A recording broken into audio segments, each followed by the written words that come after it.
Hello friend, வாங்க இன்றைக்கி நம்ம மத்தி மீன் வச்சு கருவாட்டு குழம்பு வைக்க போகிறோம். மத்தி மீன் 4 மீன் எடுத்துக்கிட்டேன். உங்களுக்கு தேவையான அளவு நீங்கள் எடுத்துக்கோங்க. வெள்ளைப்பூடு 2 பூண்டு உரித்து வச்சுக்கிட்டேன். 3 தக்காளி கொஞ்சம் பெருசாக இருக்கனால புளி இந்த அளவுக்கு எடுத்துக்கிட்டேன்.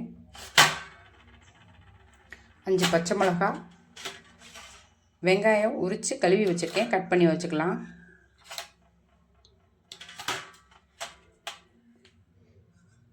கருவாட்டு குழம்பு தினை அரிசி சாப்பாடு எப்படி செய்யலாம் வாங்க பார்க்கலாம். செஞ்சுக்கிட்டே இதோட மருத்துவ பண்புகளை நான் சொல்கிறேன், கேட்டுக்கோங்க. சாப்பாடு வைக்க பானையை நல்லா கழுவி எடுத்துக்கலாம். நல்லா கழுவி அரிச்சு எடுத்துக்கலாம். உங்களுக்கு தேவையான அளவு எடுத்து சாப்பாடு பண்ணிக்கோங்க. நான் 200 அரிசி எடுத்திருக்கேன், காப்பிடியில் பாதி.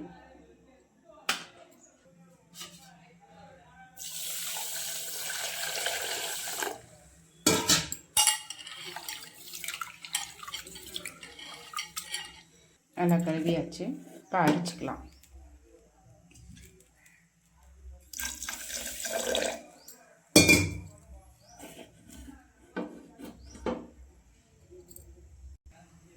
அரைச்சிட்டு வந்தாச்சு, கழுவி சுத்தப்படுத்தியாச்சு. ஒலை இன்னும் காயலை, இன்னும் கொஞ்சம் நேரம் இருக்குது. புளியை நல்லா கழுவி எடுத்துக்கோங்க, தூசி.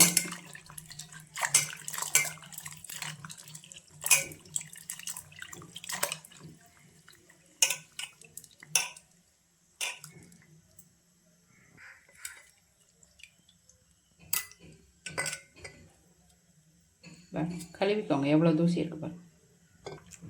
இப்போ கரைச்சிக்கலாம்.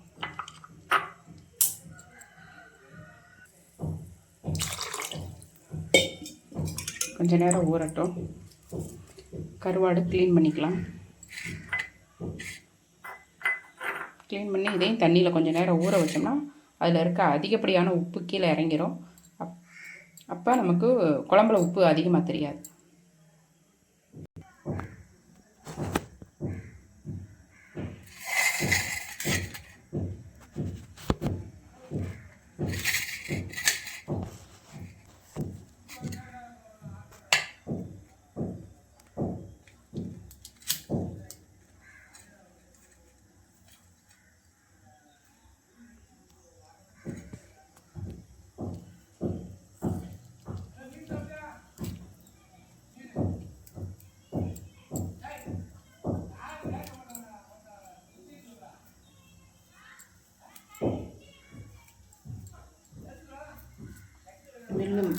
மீன் மேலே இருக்க அந்த கருவாட்டு மேலே இருக்க அந்த முள்ளெல்லாம் எடுத்துருங்க.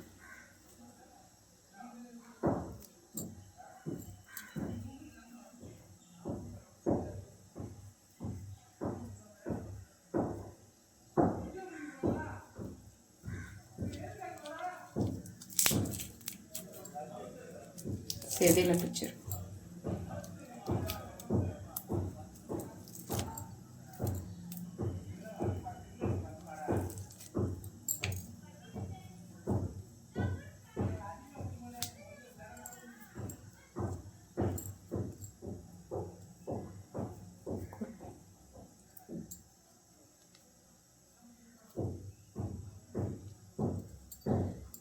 இந்த மாதிரி க்ளீன் பண்ணலாம். இருந்தாலும் கொஞ்சம் நேரம் நம்ம தண்ணியில் ஊற வச்சுட்டு க்ளீன் பண்ணுவோம், இன்னும் நல்லா க்ளீன் ஆயிரும்.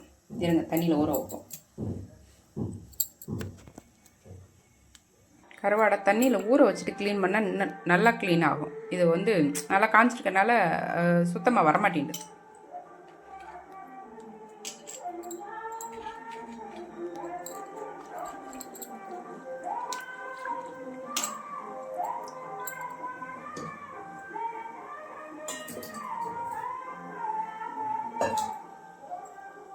நல்லா காஞ்சிருச்சு ஃப்ரெண்ட். இப்போ நம்ம தினை அரிசி போடலாம்.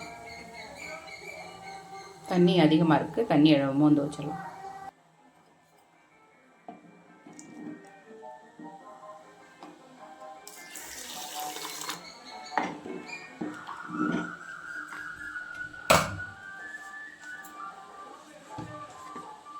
இந்த அரிசியிலே ஊற்றிக்கிட்டிங்கன்னா கொஞ்சம் இந்த இப்படி போடும்போது கையில் தெரிக்காமல் உள்ளே அரிசியை உள்ளே போடலாம்.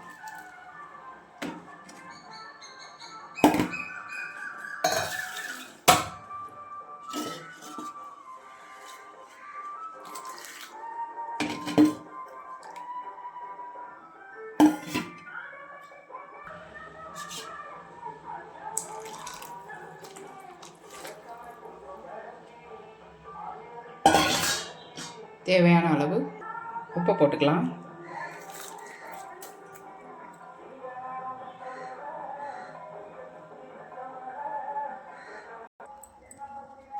கருவாட்டு குழம்புக்கு வெங்காயத்தை இந்த மாதிரி நீளமாக கட் பண்ணுறது பதிலாக இப்படி கட் பண்ணிக்கிட்டிங்கன்னா நல்லா ருசியாக இருக்கும். குறுக்க சின்ன வெங்காயத்தை குறுக்க கட் பண்ணிக்குவோம்.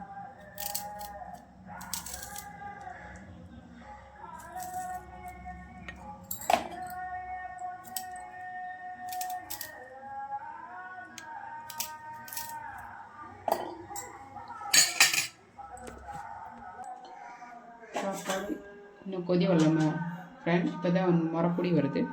வெங்காயத்தை இந்த மாதிரி முழு வெங்காயத்தை 2ஆக கட் பண்ணிக்குவோம்.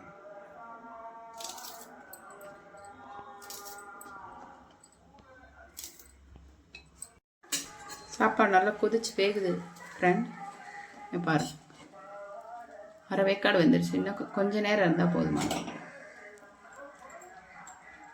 கட் பண்ணி வெங்காயம் கட் பண்ணி எடுத்துக்கிட்டாச்சு. தக்காளி கட் பண்ணியாச்சு. பச்சை மிளகா அப்படி லைட்டாக அப்படி கீறிக்கோங்க. வெள்ளைப்பூடு.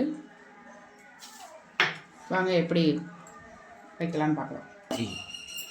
மண் சட்டியில் கருவாட்டு குழம்பு வைக்கிறோம்.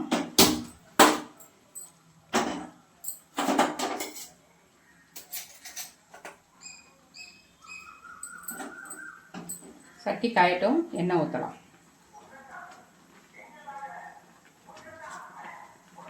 சாப்பாடு தண்ணி பத்தலை, கொஞ்சம் ஊற்றிக்கும்.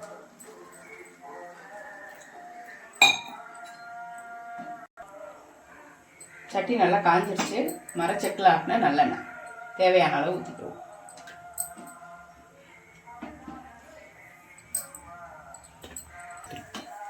சாப்பாடு நல்லா வெந்துருச்சு ஃப்ரெண்ட். சாப்பாடை வடிச்சு விட்டுறலாம்.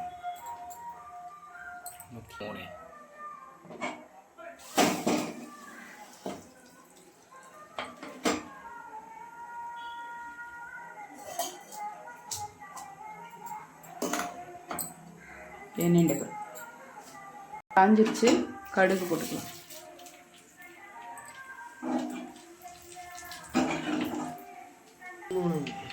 கடுகு நல்லா வெடிச்சிருச்சு ஃப்ரெண்ட்.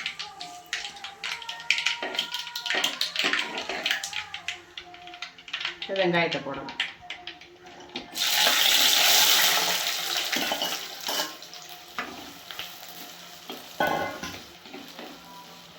வெங்காயம் கருவேப்பிலை கொஞ்சம் போட்டுக்கிறோம்.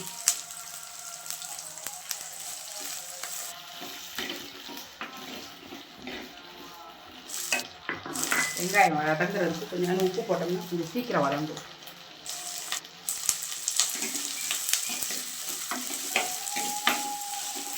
இதுக்கு மேலே உப்பு போட வேணாம் ஃப்ரெண்ட்ஸ். கருவாட்டெலாம் போட்டு கொதிச்சதுக்கப்புறம் நம்ம பார்த்துக்கிட்டு போடலாம். ஏன்னா கருவாட்டில் உப்பு இருக்கும். வதங்கட்டும். வெள்ளைப்பூடு போடலாம்.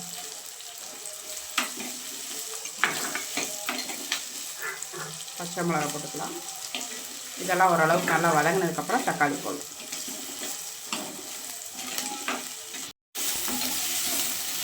இன்னும் செத்த வதக்கட்டும். மூடி போட்டுடலாம். சீக்கிரம் வதங்கிடும். வாங்க கருவாடை எப்படி க்ளீன் பண்ணலான்னு பார்க்கலாம். ஏற்கனவே நான் கூட ஒரு கருவாடை க்ளீன் பண்ணேன் பார்த்தீங்களா. அப்போ ஊற வைக்காமல் க்ளீன் பண்ணவும் ஈஸியாக வரல. தண்ணியில் ஊற வச்சதுக்கப்புறம் விற்கிறதுக்கு ஈஸியாக இருக்கும்.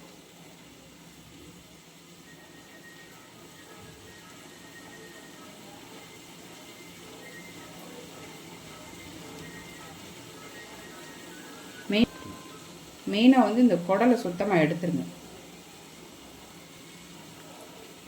குடலை நல்லா கழுவி எடுத்து இந்த செதிலெலாம் போட்டுச்சு.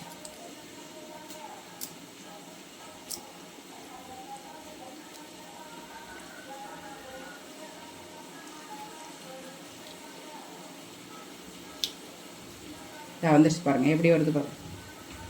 இதுக்கு முன்னாடி வர்றதுக்கு எவ்வளோ சிரமமாக இருந்தது.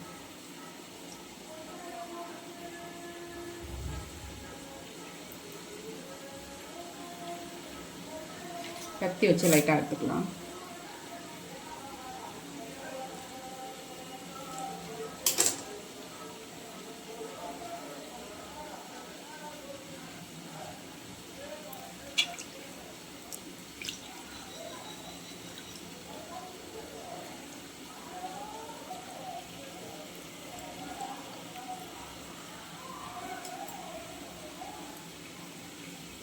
இந்த இடத்துல முள் இருக்கும், அதில் எடுத்துரு.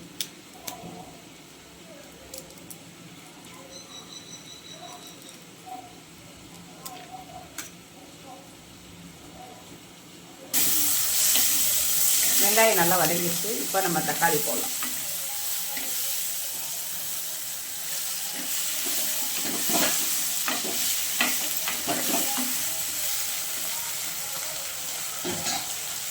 அதே மூடி போட்டு தக்காளி நல்லா வதங்கிடுச்சு.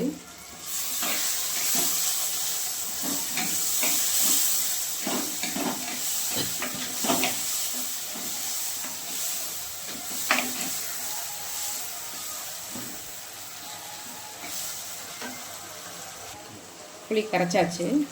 நல்லா வடிகட்டிட்டு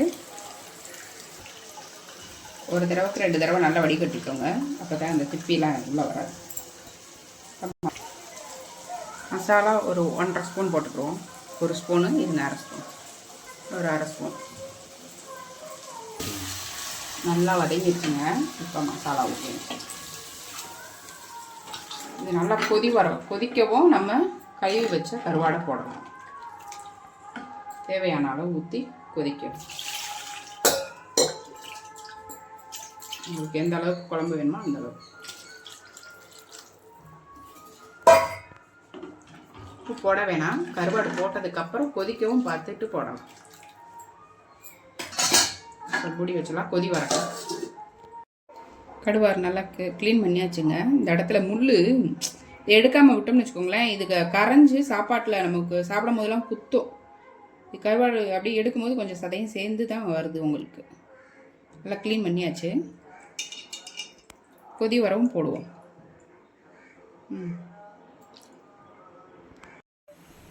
வாங்க, நல்லா குழம்பு நல்லா கொதிச்சிருச்சு.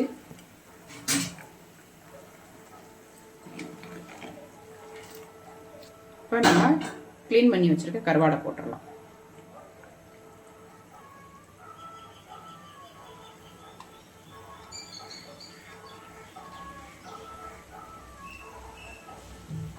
கொதிக்கட்டும்.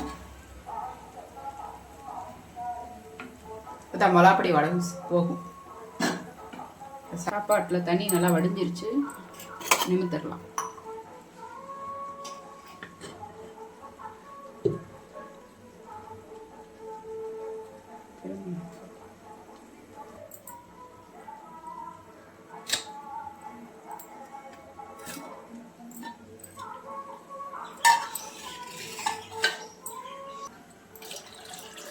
விளாவிக்கலாம். சாப்பாடு மிச்சம் இருந்துச்சுன்னா நீங்கள் அப்படியே தண்ணியை ஊற்றி வச்சிங்கன்னா பழைய சாப்பாடு நல்லா இருக்கும். தினை அரிசி சாப்பாடு ரெடி.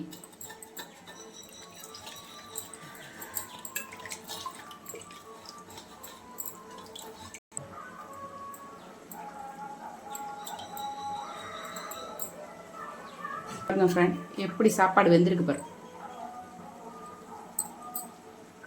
எந்த அளவுக்கு வெந்திருக்கு பாரு. இங்கே பாரு, கொலையும் இல்லை, வேகாமையும் இல்லை, நல்லா வெந்திருக்கு சாப்பிட்றதுக்கு.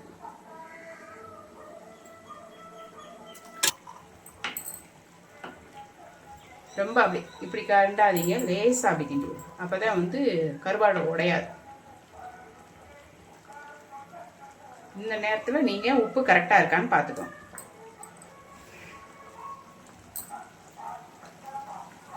உப்பு போட தேவையில்ல ஃப்ரெண்ட். இந்த 4 மீனில் இருக்கிற உப்பே இதில் கரெக்டாக இருக்குது. நம்ம ஏற்கனவே கொஞ்சம் போட்ட உப்பு பாருங்கள், எல்லாம் கரெக்டாக இருக்குது. நம்ம உப்பு போட தேவையே இல்லை. லைட்டாக வத்தவும் நம்ம அப்படியே அமர்த்திடலாம்.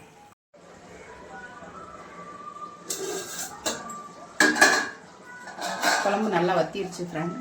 ஆடையும் பறந்துருச்சு. இந்த மாதிரி ஸ்டேஜில் நம்ம நிப்பாட்டிடலாம். கரெக்டாக இருக்கும்.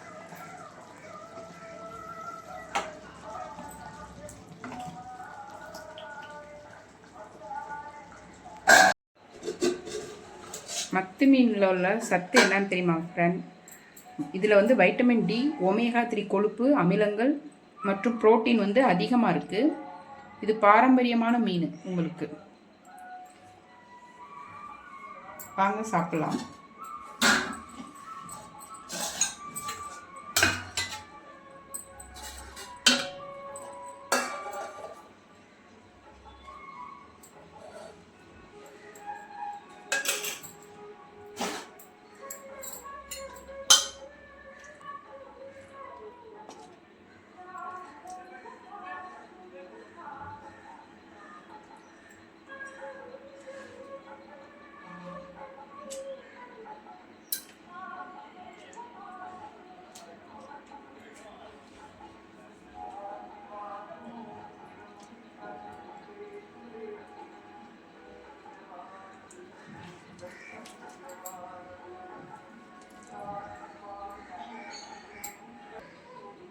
மத்தி மீன் திணை அரிசி சாப்பாடு ரெடி. வாங்க சாப்பிட்லாம்.